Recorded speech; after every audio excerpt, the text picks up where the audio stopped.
Hi, I'm Will. And I'm Luke. And this is Will and Luke Discuss, a vodcast and podcast where we discuss content related to psychology, personal growth, self-development, and well-being.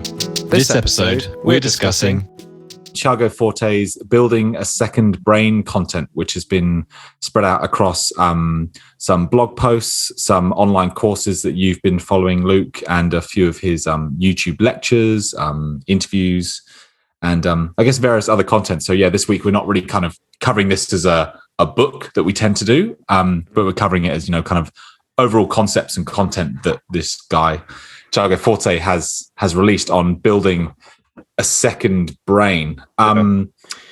So before maybe I'll give a bit of an overview, do you want to just give a quick blurb about how you came across this content? Yeah, I'll jump in there. And why you thought it was important, and then maybe I'll give it a crack at giving a bit of an overview. Yeah, so I came across a couple of people chatting about this on the School Sucks Project podcast, and it very much builds on top of David Allen's Getting Things Done, which was a book we covered. But yeah, this isn't a book. He actually runs quite an expensive course on it, but he also has blog posts and a podcast. And actually, as soon as we agreed to do this together, you and I, he actually released the information that a book is going to be coming out, but it's going to be in the next couple of years or something. Yeah. But yeah, so it's productivity knowledge management system building on top of David Allen's Getting Things Done, but with, I guess, more for the modern age. Yeah. I think how is best articulated in some of his blog posts to me was that, you know, it's a system of knowledge management, and basically because we consume a lot of content, we receive a lot of knowledge. It's important for us to have somewhere outside of our brain where we can store information, are able to recall it easier, and also frees us to be a bit more present in our daily interactions rather than constantly having to kind of like dig through archives to find information that could be made a lot more easily available to us. So I think, you know, it's a method of organizing, preserving, and recalling information that we get. And I suppose in the context of the fact that we are in the modern age, there's, you know, podcasts, blog posts, websites, information. There's still stuff on books, things we hear, see, do, inspirational things. And it's important to us to have a way of capturing that outside of our brain, simply because there's so much input going in that things can easily be forgotten. And actually, there's so much that we've consumed that is a source of inspiration that we can use for later date, and that can be used to kind of be shared and expressed. It's important for us to, you know, be able to, capture that in a meaningful and structured way to free us in the present to be more creative. That's my understanding. So we consume so much information, and yet we probably lose a lot of the value we get from it by not capturing it in a way that's that we can easily find and recall when we need to, that's not just in our head. He used an analogy that I really liked. So he was like, in the same way that we all have a personal finance system, you know, often many people, it might not be particularly well thought through or methodical, but we all probably have a bank account and a wallet, and we have incomings and outgoings. Like we all have one, but some people are going to have streamlined that in a way where they've got stuff going to their stocks and shares, and that things are they trust their system. They've got incomes and outgoings that they've budgeted for and maybe have spreadsheets about or whatever. And some people just don't think about it, living in their overdraft, and that's a bit more of a chaotic place to be. He says, in the same way, we all have a personal knowledge system because we all consume information. We all need to recall information, but none of us have really been taught how to do that, especially, as you say, in the modern age, when we might do online courses and watch YouTube videos and lectures, documentaries, read books, pull up information when we browse YouTube and Google and blog posts and podcasts. And it's like, where does all that go? We consume so much, and it's so valuable, but how do we capture that and hold on to it in a way that we can retain the value over time?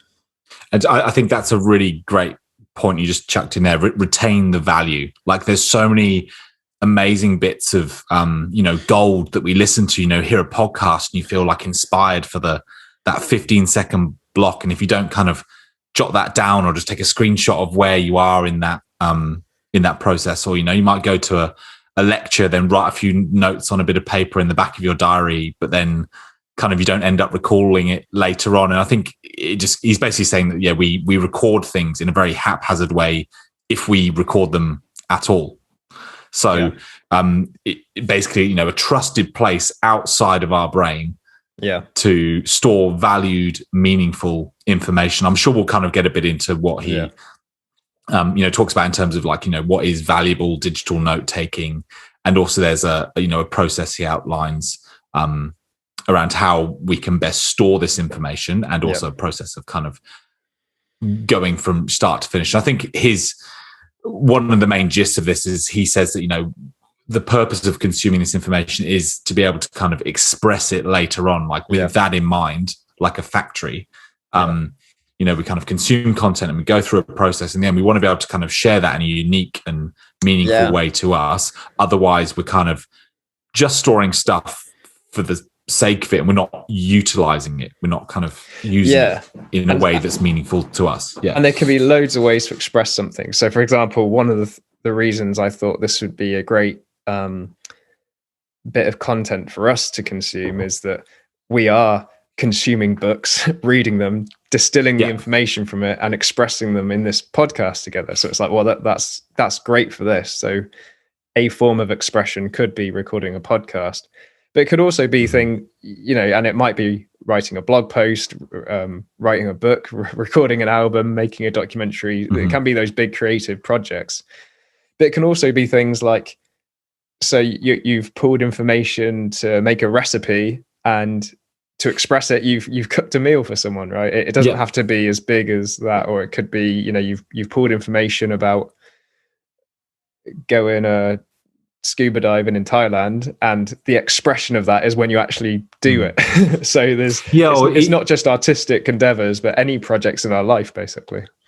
Yeah, even thinking about life lessons you've learned. You have like a really deep, meaningful conversation about the nature of relationships, or you learn something about the way you react or something, and you kind of want to have that knowledge in hand, like daily reminders. So there's so many different ways in which we can use information, kind of in long-term projects, short-term daily affirmations, or, as you say, like cooking or planning a trip, or there's so much there. Like learning skills, to consume. Like if you're learning, I don't know, anything, learning to swim, learning to meditate, each time you learn something, I was like, I need to capture that and remember that. That's a great idea. It's so it's not just for artists. I basically is the point I want to make. It's because that idea of expression, expressing information and knowledge sounds like it's geared more towards people who maybe want to write books or blog posts or record videos, but it doesn't have to just be that.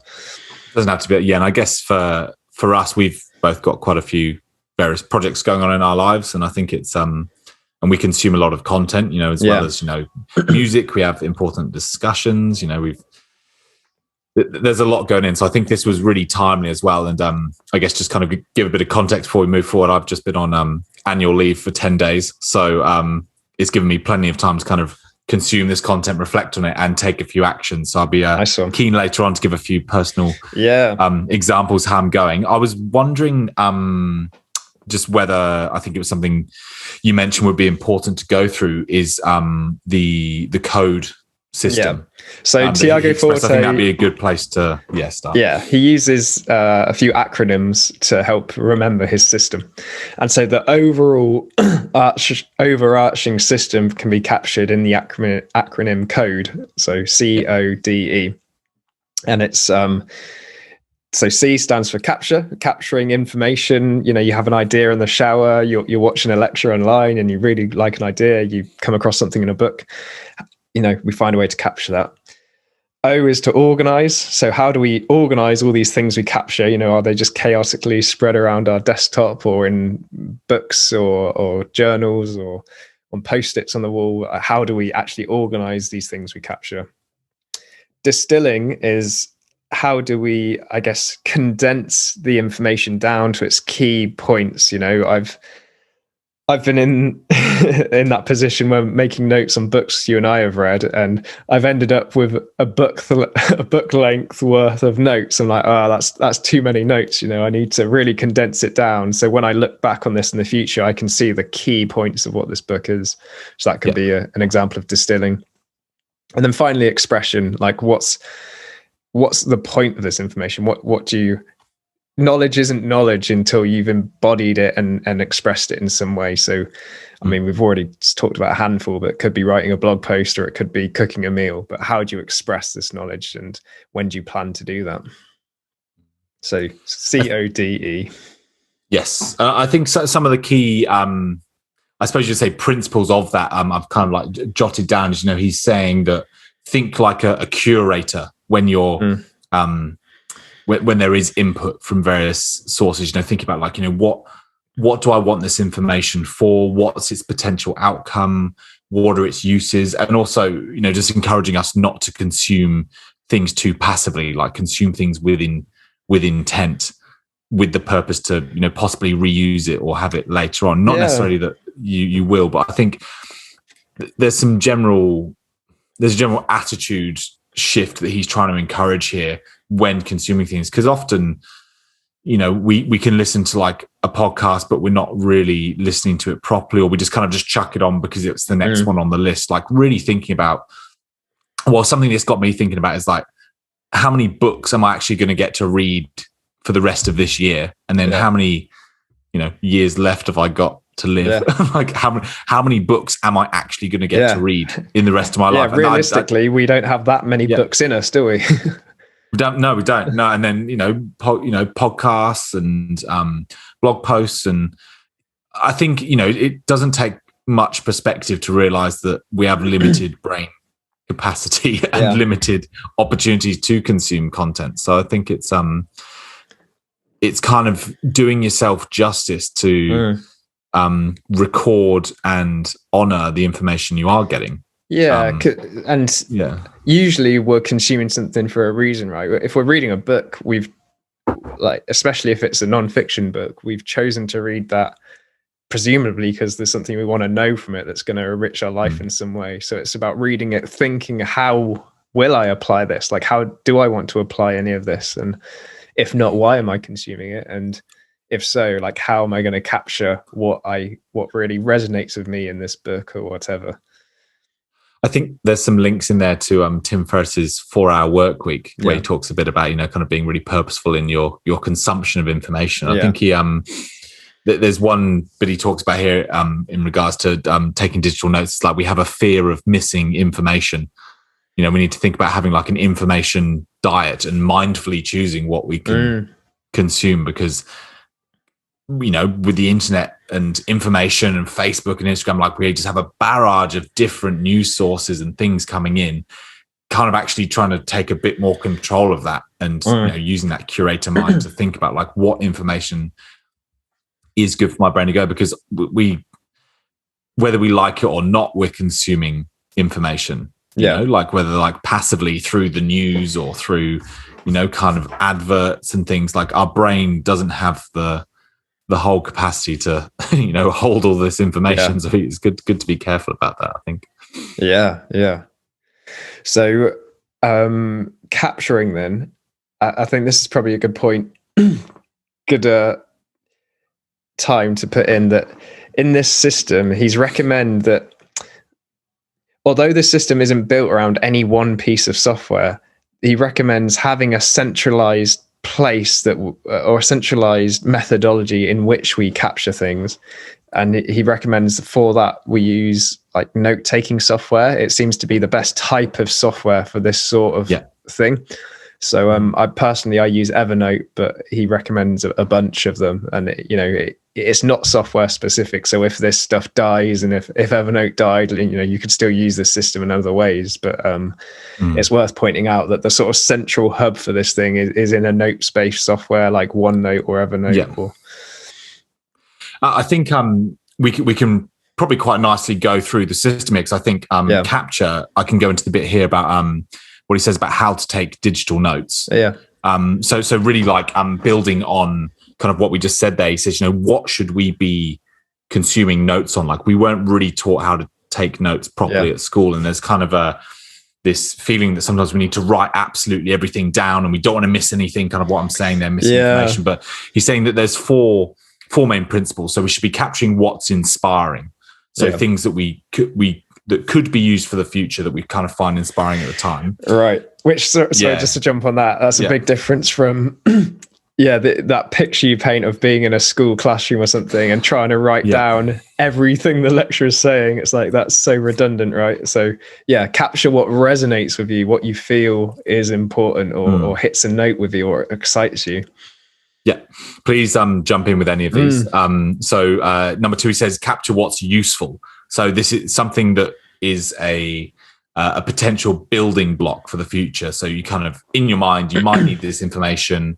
It could be useful to kickstart something else or add value to something you're already doing. Can I jump in an example of that?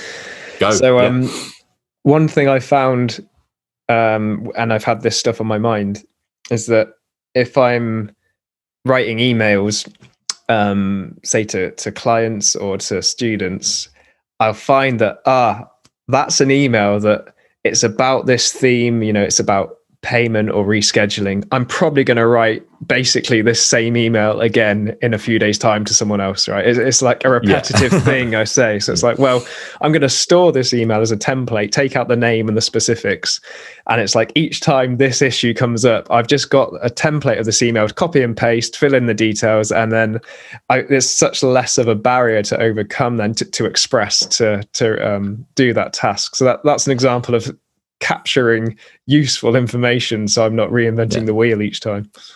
And also you're taking an extra 20 seconds to value that template that you've already created and store it so it can be used again. I think that's a common theme of what he kind of touches on throughout this whole program, is that kind of like taking the time, albeit small amount of time, to kind of value the information you're getting so it can be reused in the future for your future self. Like it's good for you in the short term and in the long term.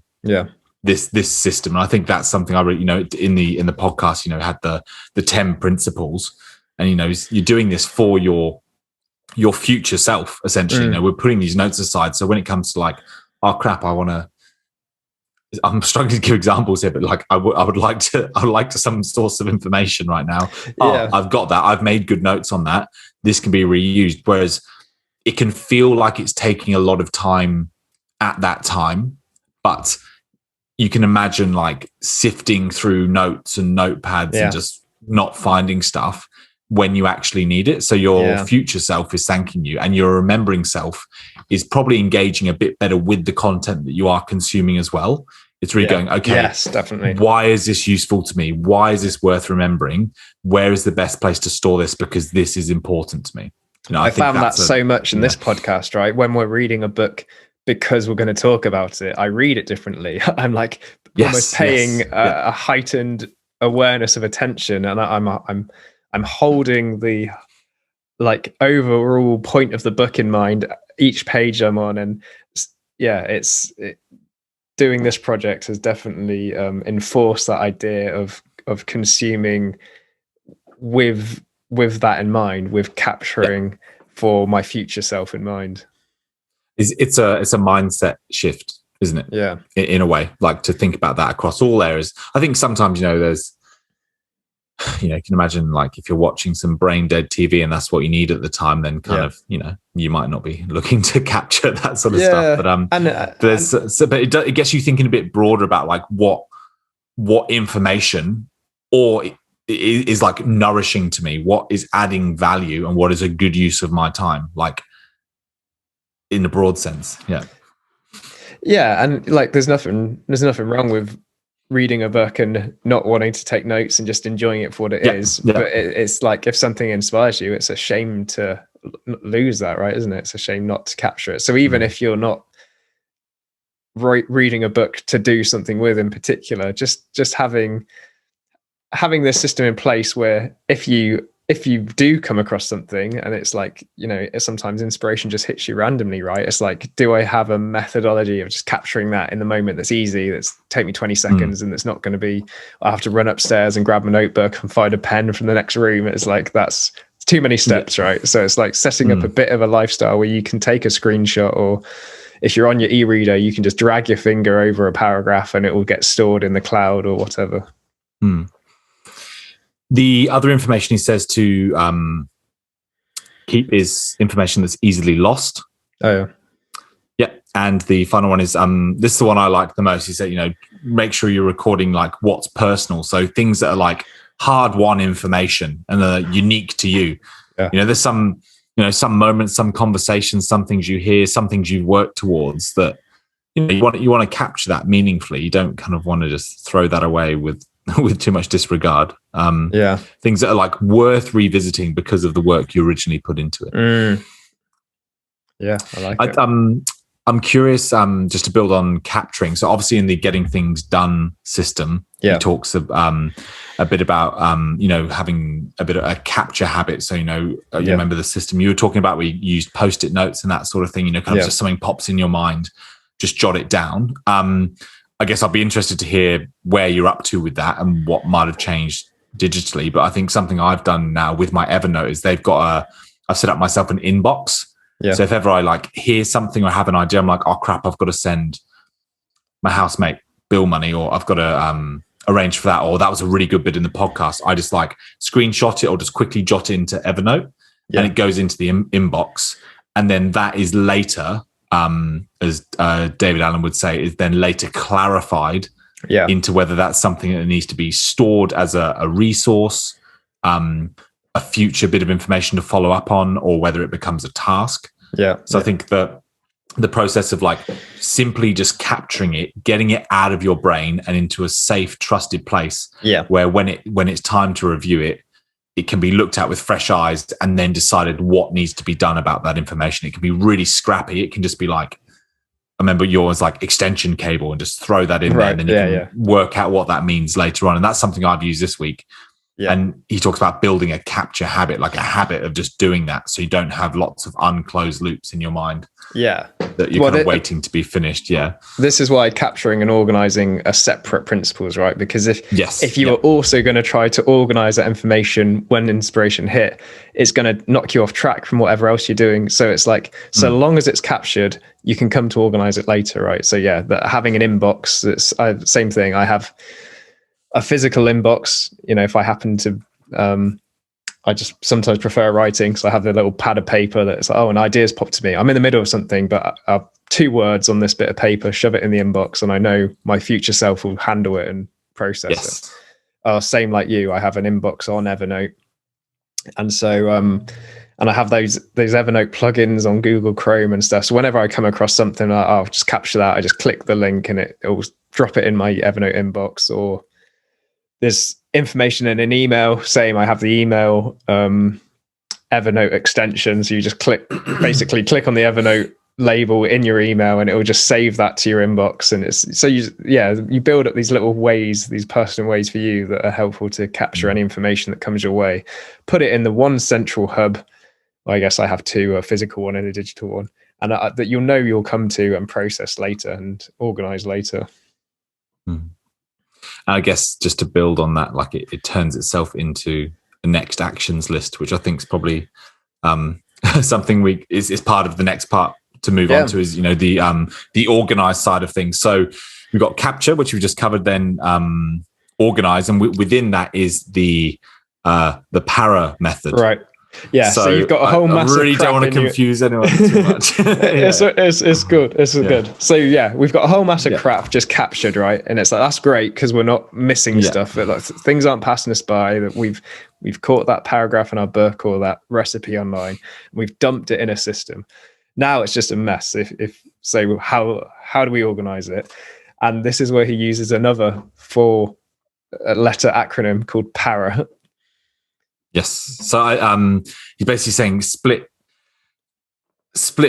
your life up into these 4 areas. So there's projects, areas of responsibility, resources, and archives. So what he's saying that projects are, these are a series of tasks linked with a goal or something with a specific deadline that you're working towards. So it's it's deadlined. It's it's focused, it's meant to like overcome obstacles. There's challenges along the way, things you have to do, tasks you have to tick off. Like it's structured in its nature and has an end point. Yeah, there's a finished outcome. So like this this particular podcast on building a second brain, it's a project you and I are doing, and once it's published and we've done the show notes and that it's done, we can say yes, we have done that podcast. But the overall win and loop discuss, like we don't have an end point to that. It's not like, well, we want to do $100 and we're done. It's like, well, we just sort of do that indefinitely. So that's more an area, because there's no it's a role or a responsibility rather than it is a project. So I think saying that there's an end point that we know when this thing will be finished by, and that's like we can picture what that looks like, that sort of defines what a project is as opposed to anything else. And he said, areas of responsibility are like infinite. So he says it's a sphere of activity with a standard to be maintained over time. So that would be things like, habits, routines, health, and they're more kind of intuitive as opposed to analytical, he describes them as. So I've kind of split mine up into, like health, diet, exercise, like food, that sort of thing, travel. So this is where this was covered in both Getting Things Done by David Allen, that book, and it was also covered in the Tony Robbins Time of Your Life program we did. So it's basically what are the nice. What are the overall areas of your life that basically as a collective capture everything you are or do. So I've got a list up here. It's like career, health, relationships, personal growth, adventure and travel, learning, ownership, finances, creation, and life management. And it's like all my projects will fit into those areas of responsibility. I like that way of distinguishing between the two. Just looking at what's like immediately, maybe not immediately, but like soon to be actionable. Like there's things to act on, whereas areas sometimes don't fall into that immediate action, but there's something you kind of want to keep an eye on as part of your kind of regular reviews that you're working towards, and things may appear from those areas, kind of like review those, like what within those are you kind of looking to do, like, okay, within health, my gym goals have now become a project because I'm now starting this like 8-week program or something, or things arise from those as projects. So completing a personal fitness 8-week course would be a project, and that might be under your general area of life of health or fitness or something like that. The other areas are, I guess I'm just interested to kind of like go through the method and then just kind of hear a bit about your experience with it. So I'm going to get resources. He's saying, topics or themes of ongoing interest. So these are things, kind of research-based, reference-based things that you kind of want to hold on to for later date. So within mine, I've got, reflections, some of my writing reflections I like to do on certain topics because I'd like to refer back to those other dates. I've also put in there the notes we make on these podcasts, for example. So within resources, like notes from Will and Luke Discuss. And if you've ever sent me some of your notes, I guess mine are all on pen and paper, and I'm really hoping to switch across. I think I'm gonna try and transcribe all of these. So he by the by, so Tiago Forte is obviously well into all the technology that's constantly advancing to help us do this stuff, and I'm sure I've heard him talk about a bit of software where you can scan in handwriting and it will read it and it would attempt to read your handwriting and make it into digital text. So that sounds really cool. Or even I could just scan or I could even just scan the pages in. If you get a software that can read the text, you can then search it. So let's say you had a 400-page journal and it's like, when did I talk about this ex-girlfriend or whatever? You can type it in and it will search your search your journal for you. So that's the advantage of if I don't know if the software is there yet, but if it gets to a point where it can read our handwriting, it'll save so much time, right? It's an interesting, I guess, thinking things are constantly advancing, but it's also a matter of like kind of what works for you as well. Yeah. Some people might have a mix, I guess just a bit of a side thing, in one of his, the myths of the second brain, he said, he does say that this can be a mixture of systems. Obviously having a central hub for this is good, but it's whatever works for you. People have different methods. Like I've realized that like, because I've got, 3 different podcast apps that I use. I've got like notes on my phone. I've got my email. I've got like Instagram, Facebook, all these different things. And I guess it's just kind of making sure sometimes that they're just organized within their own right. So even this week, I've kind of gone through my Spotify playlists and like saved all my favorite podcasts I've listened to over like the last 3 years. I literally went through everything. I was like, that one was inspiring. That was inspiring. That's why I bookmarked that. And then kind of, you can do that with all your different platforms. Yeah. So you've kind of got these resources available to you. Like within each platform, there is a capability to save things also. Yeah. He really makes an effort to say this is not software specific. So I remember probably on one of his blog posts, he's got his Google Drive, his OneDrive, his email, his Task Manager, his Evernote, and he opens up the files and shows how they all have this same para system. So it's like, although they're not integrated with one another, like digitally, they're integrated in terms of the way he set them up. So it's like those same areas of life might be in his, I don't know, OneDrive system as it will be in his Evernote, as it will be in his task management software, for example. So it's a way of setting up all your software you use. So it all has the same thread running through it, the same, because for example, Evernote wouldn't be good for storing probably audio or photographs or videos. I mean, you would be good for saving like maybe YouTube links, but it wouldn't be good for when we've recorded this for me to store this, because I'm going to be editing this in iMovie, for example, right? So but within iMovie I might have my different projects set up with the same playlists titles stuff, that they will have in my Evernote. So it's a way of syncing your projects and areas across all your software. And it sounds quite complicated, and in some ways it is, and in other ways it's not. Like I think it's often the technology we're already using. Yeah, like there is just a better way of using it. Like on YouTube, if you just saved every video you liked to watch later, you might have like 200 videos, whereas you could make playlists and just say like, oh, this one is on like health, this one is on relationships, this one is on exercise, like even down to kind of, what David Allen said in that book, kind of, even if you don't implement the whole thing, there's still some things you can take from that. Just like, how do you just organize like one aspect of your life and then try and do that across as many as possible? Well, and this is part of that curator mindset you talked about. If you already have in your mind, like, the projects you kind of know you're working on, and let's say you watch a YouTube lecture and you didn't think it had anything to do with it, but it's just come up with an analogy you think would be perfect for this project I'm working on.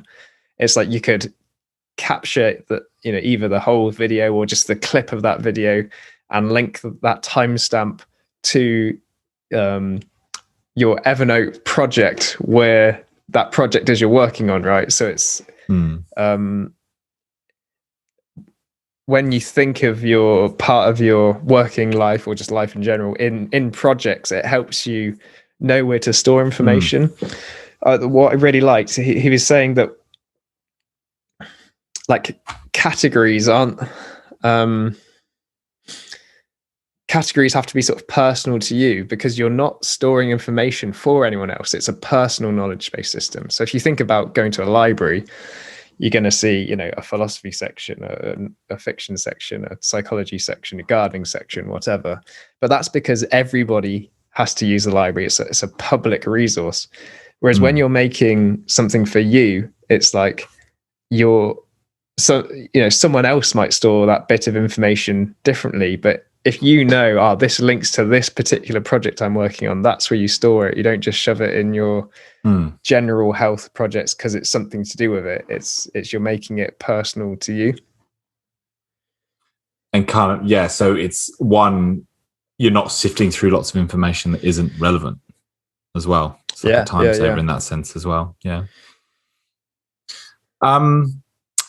So the final bit of the Para method is archive. So it's basically saying any inactive items from any of those three other areas. So kind of in there, I've got like what I did recently as like a podcast to remember list.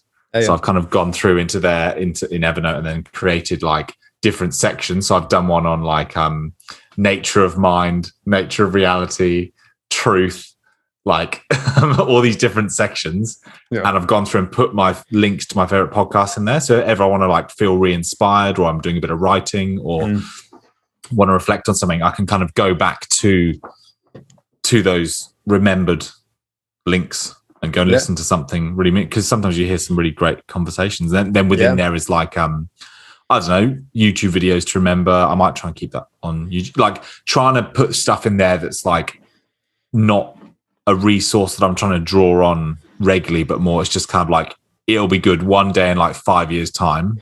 Yeah. I reckon that'd be really bloody good to listen to. Yeah. And stuff that you've completed that you just don't want to delete because it could have its, it could still be a valuable resource someday, but you have no plan for it at the moment. So for example, if you've done the project, if you've done that 8-week fitness course, it's completed, you might put your folder of that project in your archive, and then some point in the future be like, there was an exercise in that program, I wonder what that was, and you might think, oh, I've still got that stored. Or I don't know, you might have roles and responsibilities because you've had a job and you've now finished that job, but you don't just want to get rid of all the information you got while doing projects for that job, so you stick it in your archive, right? It's not a current role you have, it's not a current responsibility you have anymore, but you just have a place for it. So at some point in the future, you're doing a completely different project. I think I did something like that in that last role I had. I know where that is, and you can find it nice and easily. And I think as well, it kind of decreases like the clutter in your life. You haven't just got loads of crap lying around, like even digitally, like that you're not using. Look at some people's desktops, and there's just like endless amounts of like crap lying around there that they're not using. It's like, actually, well, that it is. It's meaningful information, but it's not useful right now. So it can be used at a later. Yeah, it's information that you don't have a current plan for because that project or that role is now done, but nonetheless could still be useful in future projects you decide to take on. So you don't want to delete it. Yeah. I'm curious what your experience has been of the weekly review. I know that was something you tried to integrate when you were doing the Getting Things Done program, looking at kind of the different levels and horizons. And within this, he talks about a weekly review of looking at all your stuff and kind of going through, email, calendar, desktop, notes, tasks, like in a systematic way in order to plan ahead. Is that something you've managed to refine or learn over the last, since we've done then, and in addition to kind of doing this? Yeah, definitely. Weekly review from Getting Things Done, I sort of tailed off on. I think I sort of cleaned up my desktop and my Evernote and roughly looked at the week ahead and the projects I'm working on and what tasks I like to get done that week and make sure I prioritize them. But this Tiago Forte gives a much more detailed way of how he does his weekly review, and it's nice because it's so neat and compartmentalized. I've utilized it, and it's really helpful. So as you point out, I first go through email, get your inbox to zero by and not necessarily by doing any tasks that might be part of your email, but just getting them in your system. So it's like, okay, well, that's a bit of resource I might need to draw upon one day. It will go in my resources section of my Para system in Evernote. So I just click the Evernote link, send it there, or, oh, this one's an actual task I need to do. I stick that in my next actions list, or oh, this is just rubbish, I'll just delete it, whatever. So yeah, you get your email to empty. Then you look ahead at your calendar. That's one thing I've implemented recently. I've been using paper calendars all my life, and same diaries, and so I thought I'd try a digital calendar. So at the moment, I've still not got rid of this, so it's a backup. But like as I'm in a very similar position to you, so I'm keep going. I'm interested to hear your journey. Yeah. So I guess I just want to see if I can trust it. So I've got all my appointments in this digital calendar, and in many ways it's so much easier because you just on your phone as recurring appointments. I don't really use my phone much because most of my work, at least at the moment, through COVID and whatnot, I've been doing on my computer anyway. So I've just got the Google Calendar. So yeah, and it's you don't have to write down all your appointments every week, so that's so much easier. But anyway, as part of the weekly review, you would just look ahead at your calendar, maybe the next 3 or 4 weeks, maybe a couple of months or so, just to see what's on the horizon, what kind of things might have coming up. Are there birthdays coming up? Are there deadlines coming up? Can I get the ball rolling on this? Yeah, so it's there might be a project in that. So this is part of the weekly review thing. You'd be like, stick that, turn that into a project, or I'll make sure I get that task done this week. So yeah, just checking out your calendar to see that you're not going to be caught short by anything. Yeah. Then clearing up your desktop. So that's always satisfying. You anything you've downloaded, any crap that's going around, you make sure, okay, I'll get that in my system or I'll delete it. And then I go through the notes on Evernote. Anything that's dumped into my inbox, from my email, for example, or what we've already discussed. What you've captured that week. Organize that into the para system we've already discussed. And then finally tasks. So what are the after I've done all that and it's all clean and clear, what are the next tasks I'd like to prioritize for this week? And so I have been using that 5-part system. It's been very helpful. Yeah, it's good. And do you tend to do this kind of like on a Sunday morning or a Sunday afternoon, or? I've been sticking it in on Friday afternoon. Really? For the following week. That's a weird time to do it. You reckon? It's nice to get it done before the weekend. Yeah. I'm gonna retract my statement, and then I'll let you know in a couple of weeks if I still think it's weird. I suppose I think I'm on shift work all over the place. So I guess I've been stuck on Sunday, and the moment I've heard you're doing something different, I've just called it weird. So. with getting things done, I found that his approach is more imaginative, creative. So it would take more brain space because you're kind of, I don't know, you're almost looking for inspiration of what your next projects are. Whereas this is much more, what's the word? Admin-y. It's just like, it's more brainless. So I found that, I've done my working week's over. It's Friday afternoon. I knock this out, clear at my desktop, and it's nice and clean for the next week. So that's the way I've approached it. You're convincing me, I'll admit you're right. Something I was really interested to, I feel like we kind of, in some ways, accidentally kind of just gone through the system in its entirety. And I think it's just interesting to hear. I know we try and not do that when we have these, but I think each aspect of it feels quite important to talk about and to know. Yeah. I guess in the grand, maybe if there's anything you wanted to kind of add there, but I guess in the grand scheme of things, so you go. Well, I was going to say we've kind of done the capturing and organizing, and so it'd be interesting to do like the distilling part and the expression. But what was your thought? I guess I'm just thinking about this in the grand scheme of how this has kind of affected me in the last few weeks, about just the literal shift from like paper to digital.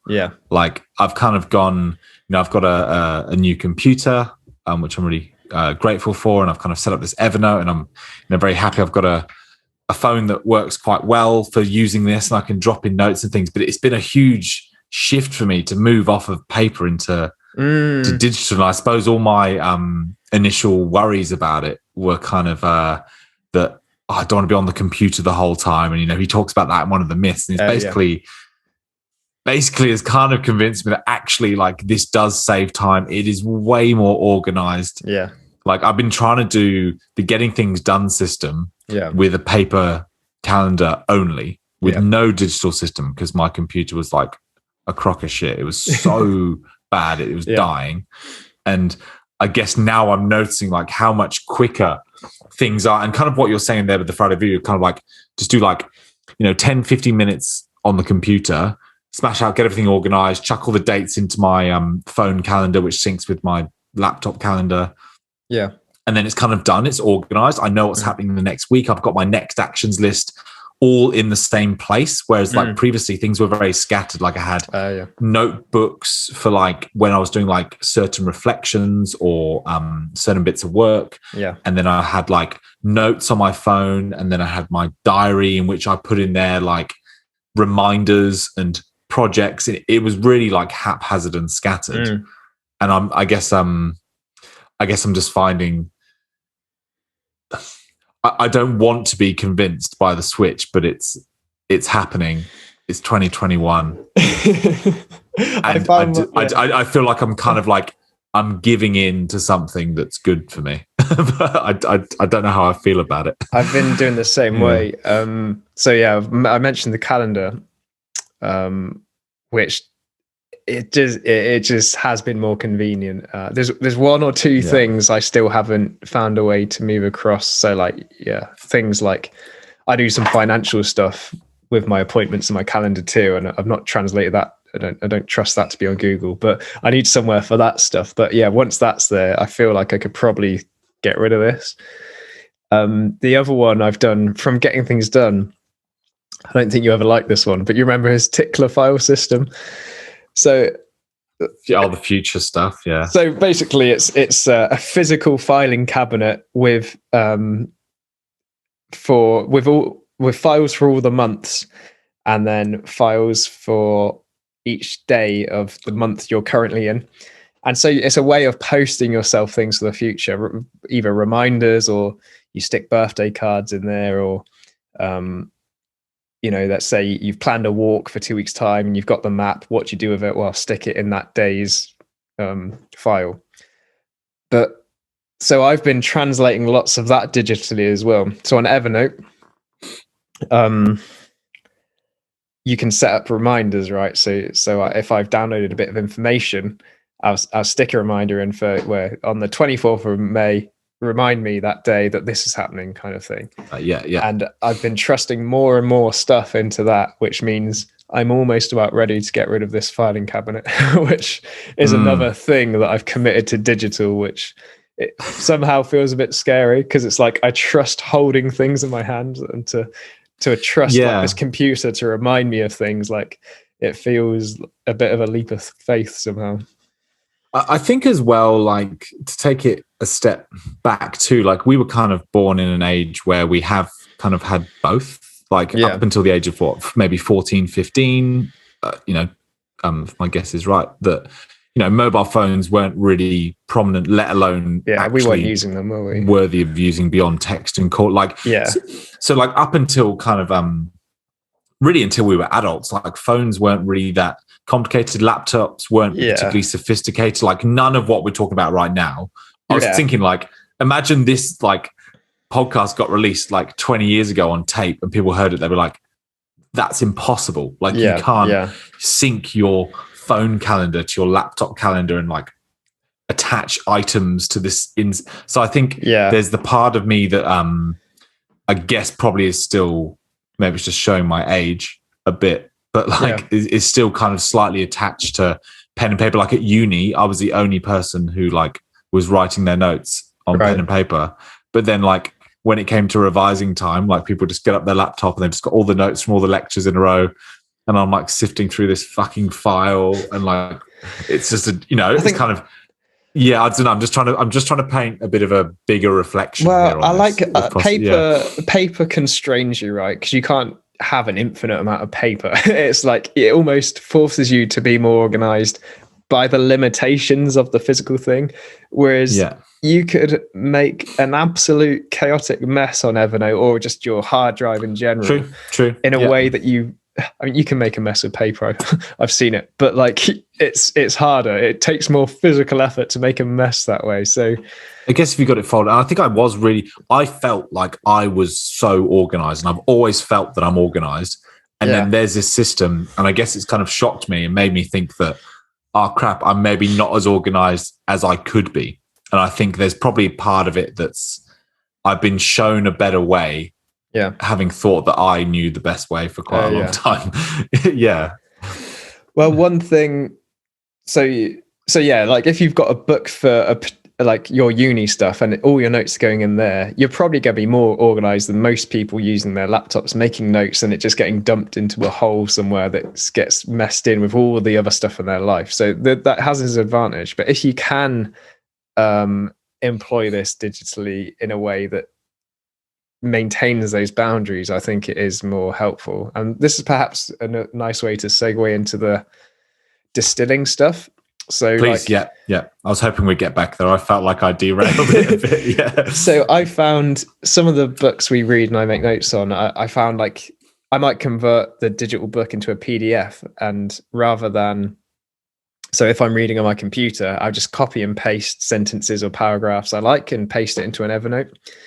And so that's one way I might consume and capture stuff.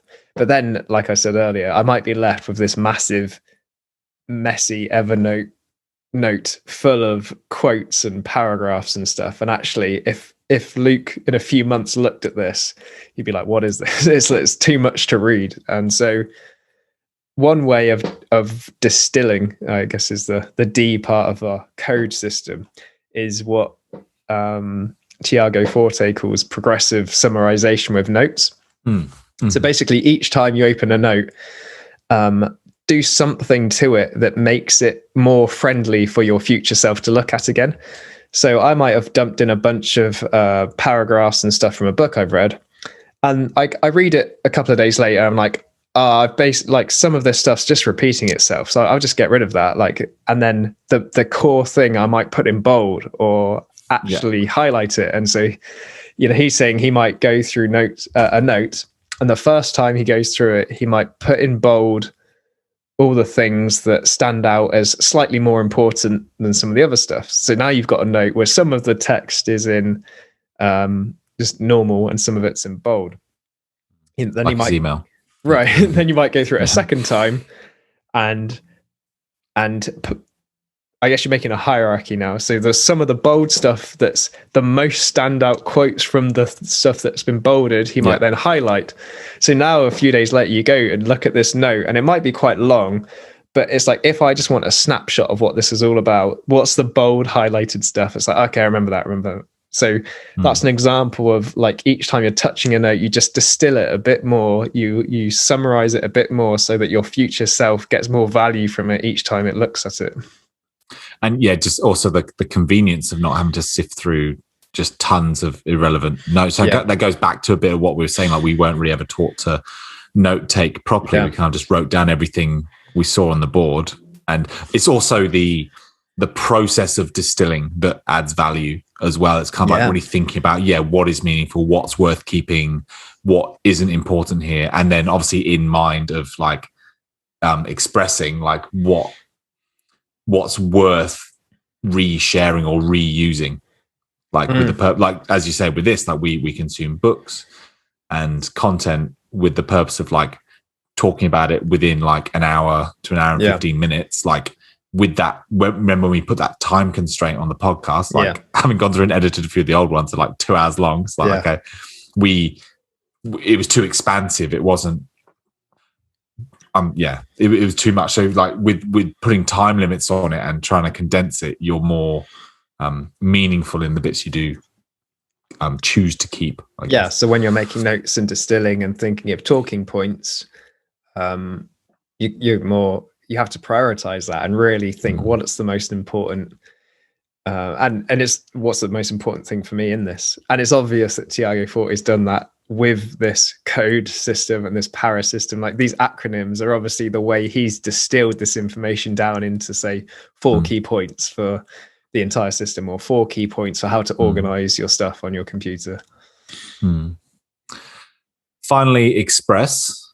What is there anything that stood out for you in that one at all, or anything you want to explain there? So I think for me, he says that when he's taught this course, which he's done a number of times, different personalities tend to, because we all do this stuff already. We all capture in some way, we all organize in some way, we all distill in some way, and we all express in some ways. But he says he finds that some people do more of one of those things well. Yeah. Okay. So some people might be really good at capturing stuff, but it might be a mess. Some people might kind of miss stuff and not capture it, but what they have captured is well organized, right? I feel like with the expression, that's one that, well, this podcast has really helped me with, because I'm accountable to you. So it's like we set a date and it's going to happen then. But in general, I have a sort of a perfectionistic trait, which is like, I'll just delay finishing this because you can do more tweaks, you can make this better. So what stood out for me in this system is like, you don't have to see it as done to express it, especially in this age. So let's say you're writing a blog post, and some people might not like this, but like you can always add and amend it. And in fact, people do, right? You publish a blog post that's relevant for 2018, and a couple of years later, it needs to be updated because the information is now different. And so we're in an age where perhaps not as easily with these recordings, but in general, you can express things and you don't have to see it as that's complete and I can't touch that again. Even with Kindle books, you could publish a book on Amazon and someone points out a spelling mistake, you can go in and tweak it and it's it's still there for sale. And everyone who's already downloaded your Kindle book, that if they're connected to Wi-Fi, the tweak will update and that spelling mistake will be checked. So I feel like that emphasis on you don't have to see your expressions as, they don't need to be perfect. You can just like enter the arena and stick something out there. And it's great if you get feedback that stuff's wrong or incomplete because you can update it. Well, I think with this process of doing the podcast, where I kind of like look at old ones we've done, there was no like intro music. There was no, symbol, like we didn't have as much structure. There's things you kind audio of learn. Audio quality was lower. Audio quality, like you got me a camera, and then we've got the microphones, and it's things. Yeah, it's kind of acknowledging like the progressive nature, and now kind of we've got like checklists for things we need to do. Like I think it's kind of just honoring the progression of things, and that things do kind of take time, and that goes for this whole system, even with doing the para system as well. Kind of realizing that like you don't need to do all this in one fell swoop. It's something you can gradually chip away at. Like I had that panic at the beginning. I'm like, oh crap, I really want this all done now. But I've kind of like looked through. I'm like, actually, I need to go through like my YouTube. I need to go through my Spotify, my Luminary, my iPhone, iMusic. Like there's a lot of stuff to go through, and it's kind of just a gradual progression and doing something that works for me personally. And in terms of expressing, like, it is an ongoing process, and it is something that kind of like you can build on bit by bit gradually. I feel like that's where this finance system analogy fits in really well, right? It's like your finance system as well as your personal knowledge system is already ongoing. Like there's no pause in it. It's all happening. So it's not like you need to pause all your finances until you organize where you're going to put what into what account and where's going to go into what investment. It's like, no, you're still going to have incomings and outgoings as you're thinking that stuff through. So it's an alive system that you can just add small tweaks each time. It's like, well, this month I'm going to set up sending this amount of money to this investment, but the rest of your account might still be a mess, but you've added one little element to one part of the puzzle. And the same is true as what you said. You might clear up your YouTube system or whatever, or you might make an inbox and Evernote for stuff to go in, and just, it's not that you have to make a system and then press go. It's that you can keep tweaking it as you go, because it's an alive moving process that's going to happen whether you do anything with it or not. And keeping what's useful already. Like you may have something in place that are kind of useful. You need to, apps and technology can be used for its specific purpose. Don't try and like overcomplicate it. Like don't try and like store your favorite songs on Evernote as links, because you can already do that on Spotify. Yeah, As an extreme example, like don't try and save all your photos into a Word document of playlists. Yeah, it's archaic. There's Spotify for that. Yeah, you don't need. Yeah. Curious what your main takeaway was from this week. I've really enjoyed this. It's certainly something like I've used. Just curious what main takeaway or main thing maybe you've implemented in recent weeks because of this. Yeah.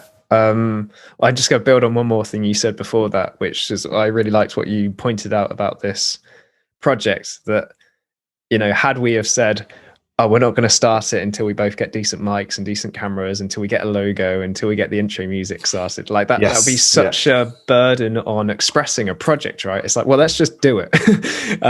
We'll meet at this date and we'll just press record and see what happens. And we watch it back and it's like, oh, I might, I've got a microphone in my drawer. I might pull that out and make sure that syncs to my laptop. And then next time it might sound a little better. And you know what? I see some people with better quality video. Or wouldn't it be cool to have a bit of an intro to explain to anyone who might watch or listen what this is about at the start of each episode? I really like that idea that, just do it. Just express yourself, and then you can make tweaks later as you move on. So I think that's it's both a reflection on what you said, but also a key takeaway. I think for me, it's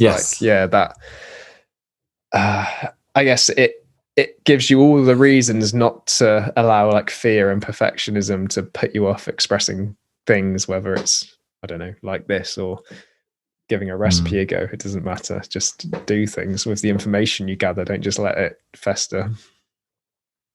I liked, as I suppose my key takeaway, I think I really liked the fact that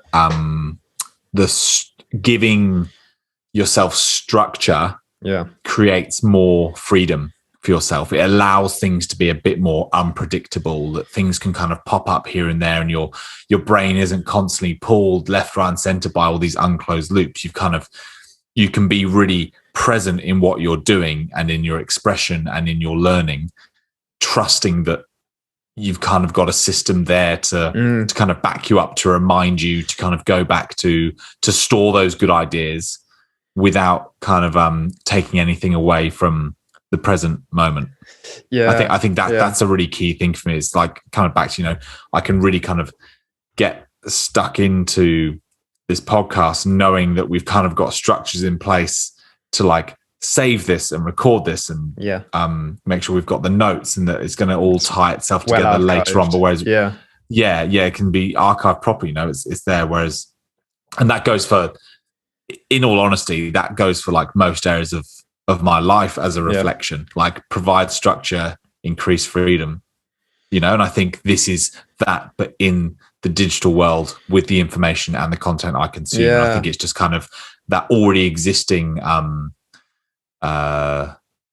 feeling I have and just bit of knowledge that I like to live by kind of brought into this arena. Nice. What inspired me off the back of that is that when you have a system and a structure you trust, you feel more excited and likely to capture things. So there have been times in the past where maybe my main capturing system, not that I would have framed it that way at the time, might have been a journal or something. And let's say I watch an interesting lecture, I might hear something and be like, oh, that's cool. And I'll feel an urge to capture it, but not really know what to do. And I might just write it down. And that might be immersed in a bunch of physical pages with other journal entries. And it might be sort of lost in the abyss. And the chance of me finding that again when it's relevant to something I'm doing is next to nothing. Whereas having a digital system which with things like that go under an area of responsibility or an area of life, which when I'm working on a project for that area, I can open that up and see like the notes, and I can search for keywords within that. It's like I'm much more likely to use things I've captured and be inspired by them and talk about them in podcasts and things. So having that structure that you described, I feel inspires me more to capture things because I trust that it will be valuable, and I won't be like, oh, well, there's not much point in writing that down because what am I going to do with that? Yeah, and it's kind of like your own ideas can become your own inspiration. That idea of idea recycling that he talks about, kind of like reusing all these amazing ideas that you've heard, captured, written down. Like, use that as your inspiration. You don't kind of need to, at times when you're feeling uninspired, like you just dive back into your archives or dive back into your resources, and you've just got this like abundance of knowledge and links, and it's just like you've got this. It is starting with abundance. That's one of the concepts he says of like this whole project is like, you don't have an empty slate. You've got a whole world of knowledge that you've captured and is available to you to embark on this. So like, get going, get moving. It's there for you, And it's information that it's all personal to you. It's not like a Google search where it's anyone's information. It's like, so the information becomes more valuable as you see it next to other things that are important to you, because each idea, each project is not just in a vacuum. Like your own physical brain, every idea is interconnected. And so when you can actually see that on your computer, on your Evernote, whatever, those ideas, it's like, oh, that was actually connected to that. And actually the reason I probably was interested in that is because I read Getting Things Done, and that was probably that we went to the 4-hour work week, and it's like those ideas all start co-joining in ways that might not be so obvious if they weren't in a system like this. Yeah, you can you're able to get a bit more of a bird's eye view on things as well if you've kind of got notes on certain sections and you're able to draw links. Yeah, like if and it helps you create your. If someone asked us tomorrow, like, oh, well, like we want you to have a conversation about lifestyle management and productivity, like we would just have a shared library of things we've consumed, and we could pull something out the bag in a way that we wouldn't do if we hadn't stored that stuff in a way that we can draw upon again. And it's also it's kind of a slightly attached, like your identity in a way. Like this is you and your interests and your passions captured in a meaningful way. Like it's a reflection of you. And I guess supposed to build on that, like your capture habit can be related to like the person you want to be and the person you're becoming. You capture things that stand out to you, and it's kind of like this cycle of like, you realize what's important to you by what you capture. Like you stop paying attention to things that aren't useful to you and pay more attention to that has value. I mean, because when things resonate with you, it says more about you than it does about the piece of information, right? There's a reason why that bit of information captures you in that moment. Yeah, that's the way to put it. It captures you and then you capture it. Nice. That's a great quote. I like that. Yeah, collecting and distilling your own passions and inspirations and ideas that's personal. I guess, it makes more sense why it's called a second brain. It's not a public library, it's your personal second brain. I think that's a great place to end it. Cool. Really nice summary there, mate. Yeah, wonderful. Really enjoyed doing this one. I was really looking forward to this in particular, because of its practical element. So next week, you want to finish my sentence? We're doing Search for the Secure Vase by Jeremy Holmes, a book on attachment theory. We've done one on attachment before. That was specific to attachment in romance, and this is about attachment generally and the way it plays out in psychotherapy and personal growth. Wonderful, nice. We can add that to a list of many we're smashing through. Really enjoying this with you, mate. This has been great. Yeah, good. Nice to have a practical one thrown in there once in a while. Hands dirty and with your Mac. Awesome, mate. Really great to see you again. You're looking well. So look forward to chatting again. Cheers, mate. See you later.